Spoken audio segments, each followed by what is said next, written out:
नमस्कार मेरे भाइयों और बहनों। आपका स्वागत है मेरे YouTube channel exam crack GK. चलो चलते हैं क्वेश्चन नंबर फर्स्ट।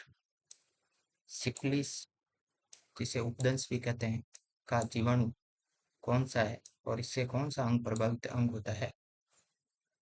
तो जीवाणु की बात करें तो ट्रेपोनोमा पैलिडम। ट्रेपोनोमा पैलिडम है और इसका प्रभावित अंग है फिशन। ये एक सेक्सुअल डिजीज है। बात करते हैं क्वेश्चन नंबर सेकंड की। कुष्ठ या कोढ़ रोग का जीवाणु कौन सा है? तो कुष्ठ या कोढ़ रोग का जीवाणु है माइक्रोबैक्टीरियम लेप्री। ये इंपॉर्टेंट क्वेश्चन है। इससे प्रभावित होता है तंत्रिका तंत्र या त्वचा। Question number third. वायरस की खोज किसने की? तो वायरस की खोज की डी इवॉन रस्किन ने। और किसमें की इन्होंने? तंबाकू की पत्ती में की। Question number four. वायरस जनित रोग है। तो हम बात करें वायरस जनित रोगों की, तो ये एग्जाम में क्वेश्चन पूछा जाता है लगभग कौन से वायरस जनित रोग है, कौन से जीवाणु जनित रोग है। इसलिए मैंने यहाँ पे आपको ट्रिक बता दी। रेखा हमें हिट करके पोइचे छोड़ गई। और ये थोड़ा सा आपको अलग वर्ड मिलेगा क्योंकि हमें याद रखना है, इसलिए थोड़ा तो डिफिकल्ट लर्न करना ही पड़ेगा। तो रे से रेबिस हो गया, खा से या ख से खसरा हो गया, ह से हो गया हर्पिस, मैं से हो गया मेनिंजाइटिस, ई से हो गया हिपेटाइटिस और ट से हो गया ट्रेकोमा। नेक्स्ट पो से हो गया पोलिया, पोलिया और पीलिया। और ए से हो गया एड्स, चे से हो गया चेचक और छो से हो गया छोटी माता। ड से हो गया डेंगू जबर, ग से गलसुआ और ई से हो गया इन्फ्लुएंजा। यहाँ तक कोई दिक्कत? ये दो तीन बार बोलने से याद आ जाएगी। रेखा हमें हिट करके पोएचे छोड़ गई, रेखा हमें हिट करके पोएचे छोड़ गई। यहाँ तक क्लियर है?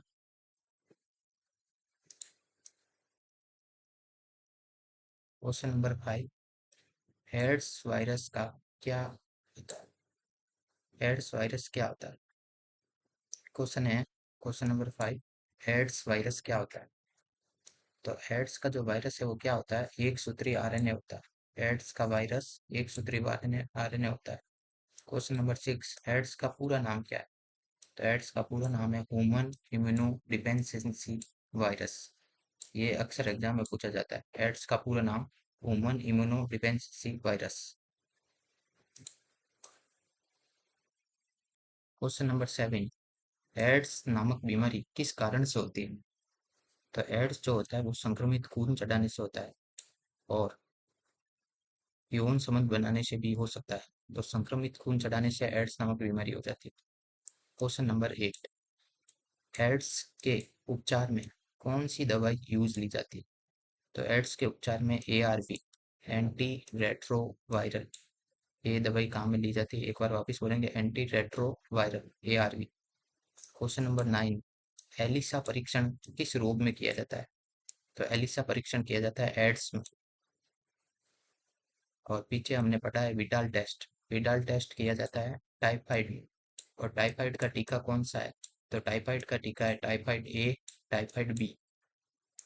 एलिसा टेस्ट का पूरा नाम क्या है? एग्जाम में पूछा जा सकता है कि एलिसा टेस्ट किस में किया जाता है? तो एड्स में किया जाता है। फिर पूछ रहा है एलिसा टेस्ट का पूरा नाम क्या है?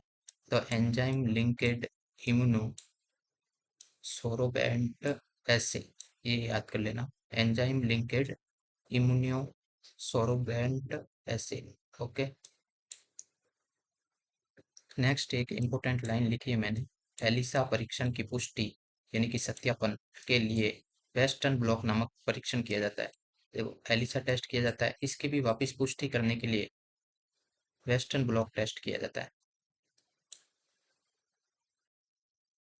क्वेश्चन 11। पीसीआर से जांच होती है। तो पीसीआर से जांच होती है एचआईवी एड्स की। और क्वेश्चन आ जाए एग्जाम में, पीसीआर की फुल फॉर्म क्या है? तो पॉलीमरेज चेन रिएक्शन। पीसीआर की फुल फॉर्म क्या है? Polymerase chain reaction. ये आपको याद रखना है। Question number 12। एंटीबायोटिक्स किस पर काम नहीं करती? एंटीबायोटिक्स किस पर काम नहीं करती? तो एंटीबायोटिक्स वायरस पे काम नहीं करती है। ये पर ये केवल बैक्टीरिया पर काम करती है। एंटीबायोटिक्स जो होती है बैक्टीरिया पर काम करती है, वायरस पर काम नहीं करती। वायरस के बारे में क्या है कि ये परजीवी कोशिकाओं में ही संवर्धन कर सकता है। वायरस जो है ये परजीवी कोशिकाओं में ही संवर्धन कर सकता है, मतलब प्रजनन कर सकता है, स्वतंत्र रूप से नहीं रहता वायरस। क्वेश्चन नंबर 13, कौन सा वायरस आम सर्दी का कारण होता है? तो जो हमें नॉर्मल सर्दी होती है सर्दियों में, वो वायरस है राइनो वायरस। क्वेश्चन नंबर 14, पीलिया रोग किसके संक्रमण से होता है? पीलिया रोग यकृत के संक्रमण से होता है। यकृत को लीवर भी बोलते हैं। यहाँ तक क्लियर है?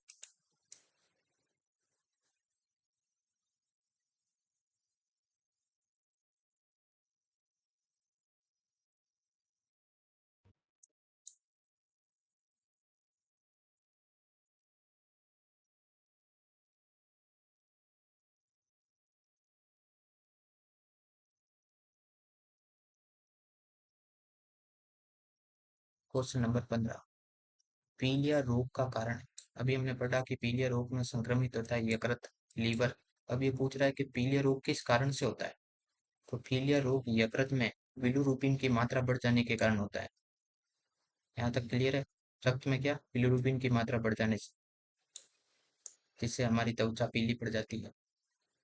क्वेश्चन नंबर 16, छोटी माता चिकन पॉक्स पैदा की जाती मतलब कौन से वायरस से ये पैदा होती है? तो ये वेरिसेला विषाणु के कारण होती है छोटी माता। अब छोटी माता और बड़ी माता में कंफ्यूजन रहता है, तो चिकन पॉक्स।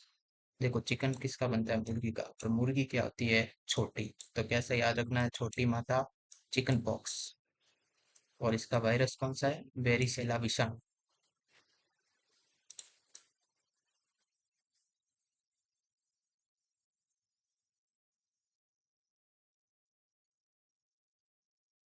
क्वेश्चन नंबर 17, बड़ी माता।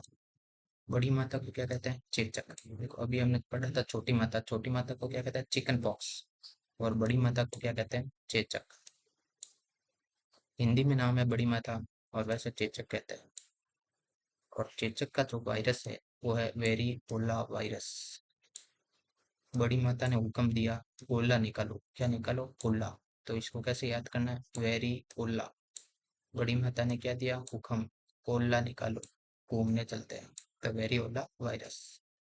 और छोटी माता का वेरिशेला वायरस। नेक्स्ट क्वेश्चन, क्वेश्चन 18, चेचक के टीके की खोज किसने की? तो चेचक के टीके की खोज की एडवर्ड जेनर ने।